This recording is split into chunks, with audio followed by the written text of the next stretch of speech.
Hey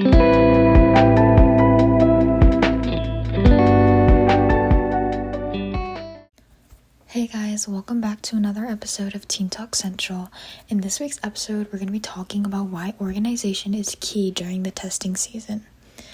I just want to say, I feel like we've all had a moment when we realize the night before a test and our notes are everywhere and we're stressing and studying. And as AP testing season and final season is around the corner and we start studying, I want to give you guys some tips and tricks on how I've personally organized my schedule to have the best outcome during testing season. So first, I feel like you have to choose your system.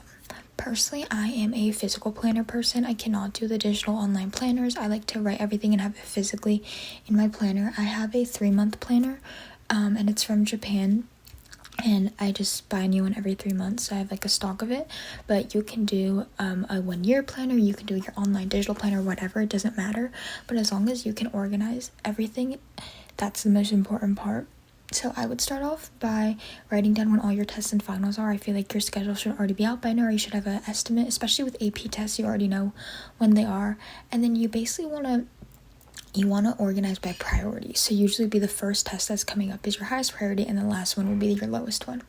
And also think about difficulty, right? For example, I'm taking AP language, and even though that's before my AP psych test, AP language is not as difficult and there's not as much studying that you can do. So I would rather study for AP psych over AP lang because AP psych is a lot more memorization based. And then you want to create a flexible, structured study plan. So you want to block out review and practice days. So for example, maybe 2 weeks before my AP Psych test, I take a practice test. And then if I, don't do very well, then I know what I need to study on. And if I do decent, I'm like, okay, maybe I can retract the studying a little bit, but continue to study and memorize stuff. Because even if you take the first practice test like 3 weeks in advance and you get a good grade on it, you still want to continue to slowly study because you don't want to forget everything. Because especially when it comes to one of the AP tests or finals with a lot of memorization, you have to continue building and like refining and building up your memory. Next is clearing out your materials. So I would start off with sorting out all my notes. So with most of my classes that I do have finals for, my notes are already pretty organized because I'm kind of more naturally prone to organizing my notes. But if you're not, I would take out all my notes for each one class at a time, and then I would break them down into units and then try to put them in order. For example, if you're taking a history final, try to do chronological order. If you're doing AP Psych, try to do it by module and try to do it by like kind of development stages or whatever works for you. I personally like to use like little sticky notes, and I like to write the dates on them or like units so that it's easy for me to visually see because I'm a very like visual person. Next, I would create some sort of cheat sheet or like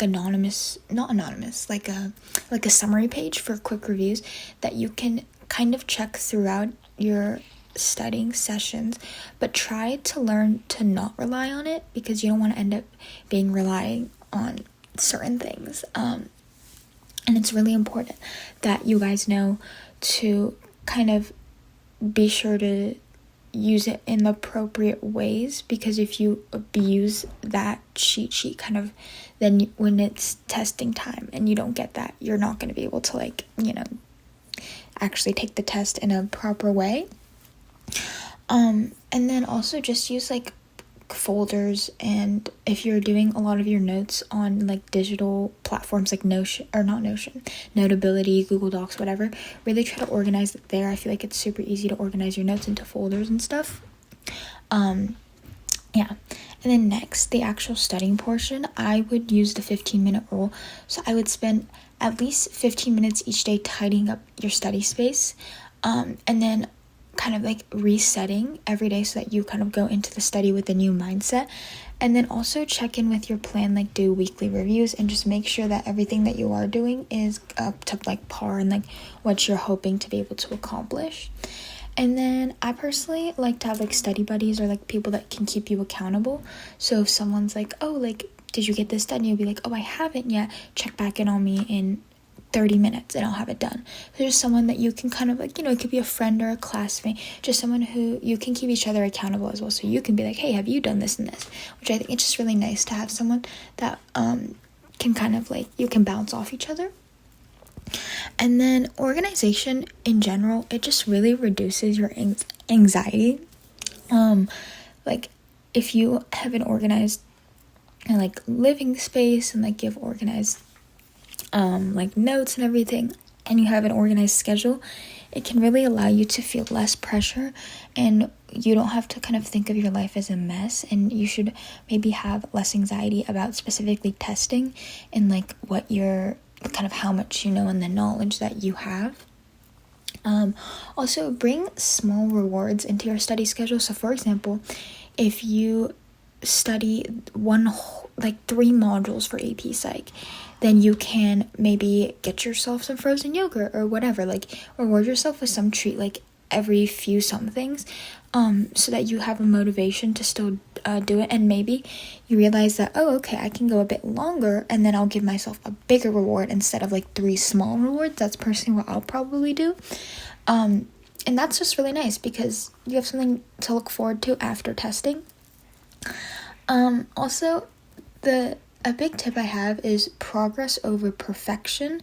So even if you get a 9 out of 10 on a practice quiz, don't try to retake that same quiz 50 times.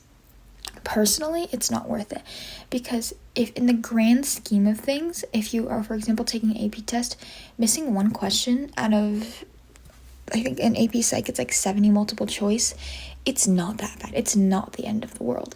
So try to kind of get a bulk of your studying done in good chunks, and then if you still have time left over at the end when you're kind of in the maybe last couple days of studying, then you can kind of go back and be like, okay, like what are like the 1 or 2 questions that I missed? And obviously the best scenario is that you just get a 100 on everything and like you're super knowledgeable and everything, but for some people that's just not 100% possible, and that is okay. So just think more about the big general ideas than the small ones.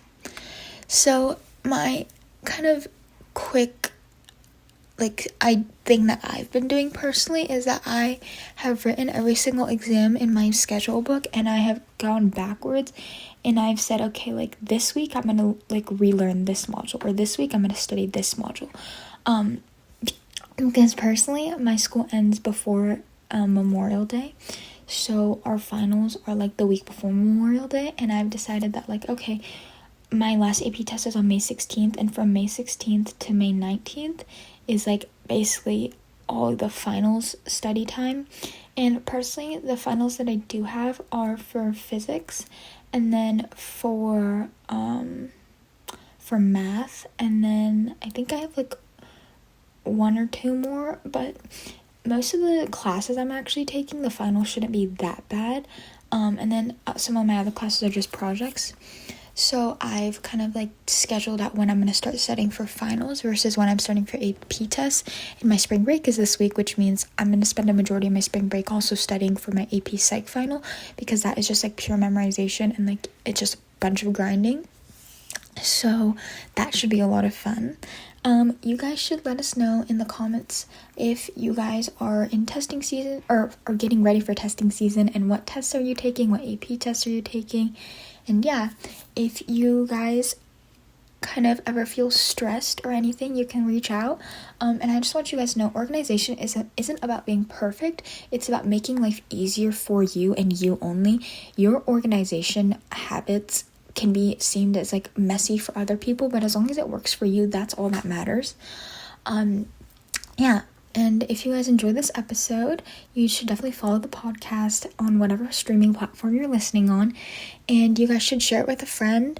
And, be like, hey, like, I've heard this on the podcast, like, we should become study buddies, or you could be my accountability partner. And yeah, that should be a lot of fun. And I hope everyone has a really good rest of the week. If you're on spring break like I am, then have an amazing spring break. And if you're still in school, have fun, study hard. And yeah, if you guys enjoyed this week's episode, definitely share it with a friend. And if you guys have any podcast ideas or requests, you should go to our Instagram at Teen Talk Central, where we have a little highlight for episode requests. And yeah, I hope you guys enjoyed this podcast, and I will see you guys in our next episode. Bye. Love you guys.